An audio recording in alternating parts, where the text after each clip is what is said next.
All right, so South Namalia survived its first winter. We did it. Our people are fed. Our stores are, well, they're doing better.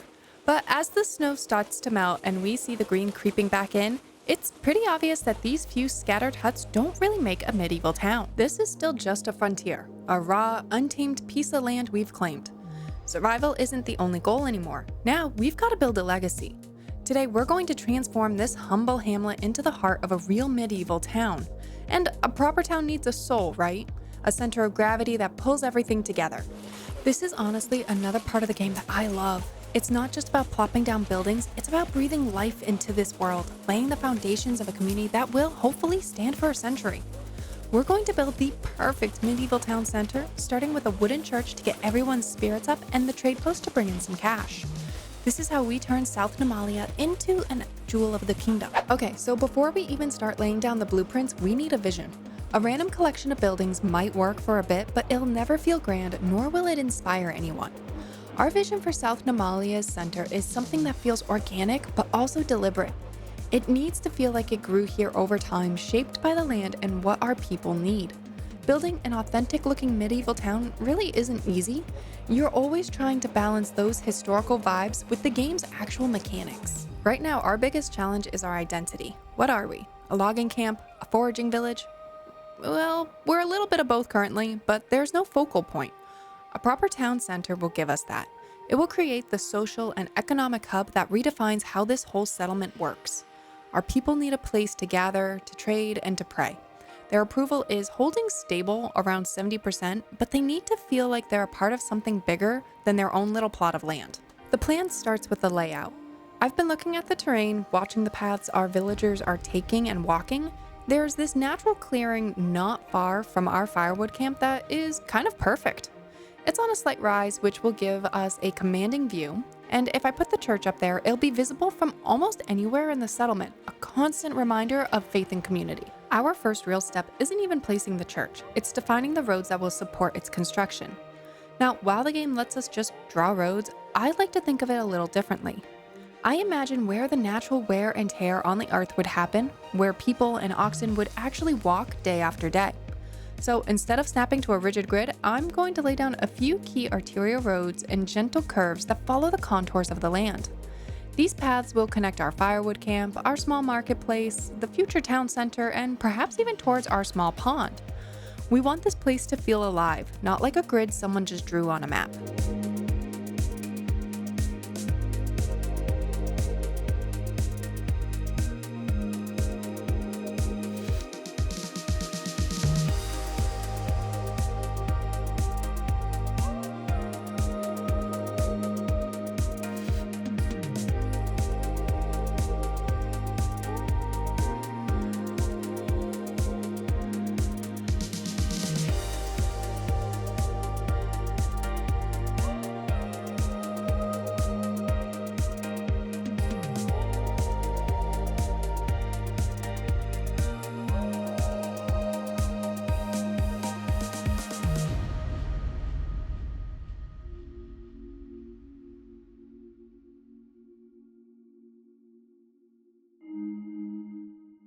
The whole design is built on this idea. The church sits centrally as our spiritual hub. The trade post will go near the main road, ready for commerce. This isn't just about making it look pretty, it's also about creating a layout that actually works. Every great town needs a soul, and in the medieval world, that is totally the church. It was more than just a place for prayer, it was the center of community life, a landmark, and a sanctuary. Our people have worked hard and faced the cold. Their approval is stable, but a wooden church provides a big boost. And the location is everything. Like I said, we've picked a small hill overlooking the settlement. While this is partially just for looks, a building on high ground also projects importance. It becomes a natural landmark that everything else can be built around. I would like the entrance facing where our marketplace will eventually go to create a natural flow for the people. With the site picked, let's commit. This building costs 5 timber, 20 planks, and 10 stone. That is a fairly expensive amount of resources right now. This is where the game's strategy really kicks in, as the church is expensive but required to ultimately reach our next milestone. So you really have to make sure it doesn't get in the way of other expensive constructions, such as the manor house. While the construction is underway, this is a perfect moment for a pro beautifying tip to really make this area pop. To give the church grounds a more authentic feel, I'm going to add a very small decorative field right next to it. Not for farming, but just to look like a tended church garden. And here's a great trick. You can create a makeshift graveyard by placing a tight cluster of shrines together. It adds so much character and a touch of solemn beauty, making the church feel like it's truly been the center of this community's life and death for years. It's these little details that take a town from functional to unforgettable.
And the effect is pretty immediate.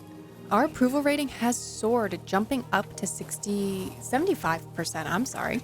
The church is doing its job mechanically, but it feels like so much more. Our little collection of huts now has a real center, a landmark. Our villagers will attend services, and their contentment will only just grow. We've given them more than a building, we've given them hope and a shared space. It stands tall, a testament to what we can achieve, and seeing it come to life is just so thrilling. Faith might be the soul of our city, but commerce is its lifeblood. A town that can't trade is a town that will eventually stagnate and die. But functional doesn't have to mean ugly. We're going to build a trade post that is not only efficient, but also beautiful, creating a grand entrance to South Namalia. We'll start by building from the King's Road out, and here's where we can repeat our pro tip from building the church. To create a more distinguished and welcoming entrance, I'm going to start by placing a large decorative field. Then we'll draw the road that curves gracefully around it, leading traveling merchants right up to the new post. This creates a sort of roundabout and makes the whole area feel a little bit more planned and grand. With the path laid, let's construct the trade post itself. But we're not stopping there. To really sell the look of a major commercial hub, I'm going to flank the trade post with some pack stations on either side.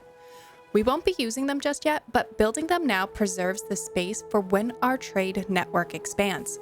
Plus, it adds a wonderful bit of variety and decoration, making the whole setup honestly just look more substantial.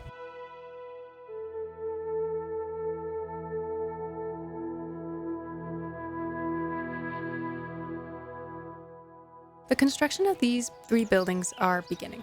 For now, the main export is going to be a surplus of planks. My saw pits have been working overtime, so we have a very healthy stockpile. Selling this excess resource will be our first step into the world of commerce, and that income is crucial. It'll let us import things we can't make yet.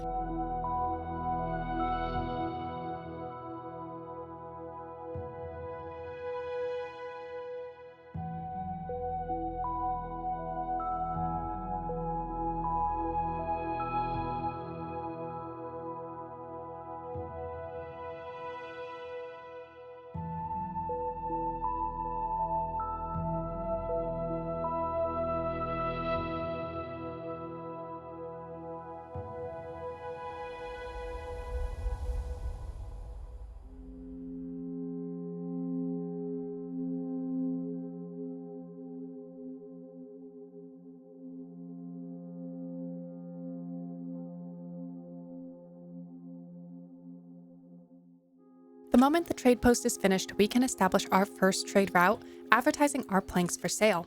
I'll set the trade rule to export and keep the surplus at about 50 so we always have some planks on hand for ourselves for our massive expensive projects. And just look at this. The church bells are ringing while the first merchants count their coin down at the trade post. The heart of South Namalia is finally starting to beat. If you're enjoying watching this town come to life, do me a huge favor and let's get this video up to 50 likes by hitting that like button below, as it really helps out the channel. And if you want to see where the journey goes next as we build our marketplace and expand our housing, make sure you subscribe and ring that notification bell. Let me know down in the comments, what should our primary export be? We're starting with planks, but should we pivot to something like weapons or clothes once we can? I read all the comments, and your ideas really do help shape our city. A church and a trade post are a fantastic start, but a town center needs two more things to feel complete: people and a place for them to shop. It needs a better marketplace. The marketplace is where the economy becomes a living thing. It's where our villagers will go to get the food and clothes they need, supplied by our hunters, farmers, and tailors. The design of the market is key to creating that bustling medieval feel. It shouldn't be just an empty square. I want it to be integrated with the buildings around it. So I'm going to give it its own little space right between the church and the trade post, creating a beautiful plaza. The path from the church doors will lead straight to the heart of that market. We'll start by zoning the area. Once again, I'm going to feature that pro tip with the fields, only this time I'm going to be a little bit more particular about it. You may have noticed when I was building in the road at the trade post, I messed around with that pro tip mentioned earlier.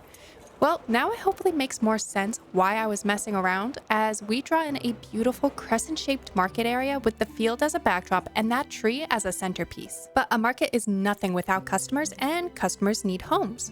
So this is the perfect time to plan our first high-status residential area. The plots closest to the church and the market will naturally be the most desirable places to live. I'm going to lay out larger double burgage plots. They won't be space efficient, but the idea is that the high status residents would want to have more acreage, square footage, or property in general. These aren't just shacks. These plots have enough space for a proper house and, more importantly, a backyard extension where families could even set up an artisan workshop.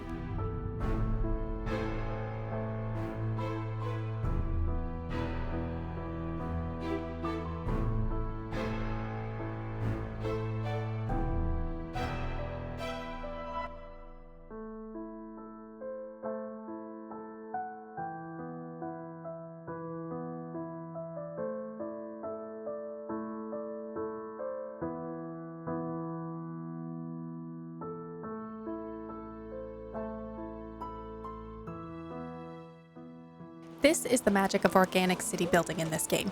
The whole area feels interconnected and alive. We've created a virtuous cycle. The church brings people together, the trade post brings in wealth, and the marketplace distributes the good while the new homes provide both the workforce and the demand. Just take a look at this. A short while ago, this was just an empty hill and a muddy track. Now it's the heart of South Namalia. The wooden church stands proudly on the rise, its steeple a point of pride for everyone. Below it, the marketplace is a vibrant hub of activity. The trade post is our gateway to the wider world, a symbol of our ambition, and the new, finer homes line the curved streets, their gardens already promising a future harvest. What we did here today really shows how every building does more than just fill a space, it shapes the entire feel of our world. From the sacred beams of the church to the chaotic energy of the market, these structures work together to form the heart of a town that feels both authentic and alive. We've transformed a simple camp into a true town, a place with a soul, an economy, and a future. The foundation is laid, but man, this is only just the beginning. The jewel of the kingdom is starting to shine. Which part of the new town center did you enjoy watching the most? Was it the grand construction of the church, the economic strategy of the trade post, or seeing the marketplace finally coming to life? Let me know in the comments below. And if you haven't already, please consider subscribing and joining our community. We have so much more to build, so make sure you check out the next episode for more South Namalia. Because honestly, prosperity does like to attract some new challenges. And as always, I hope everyone has a phenomenal week.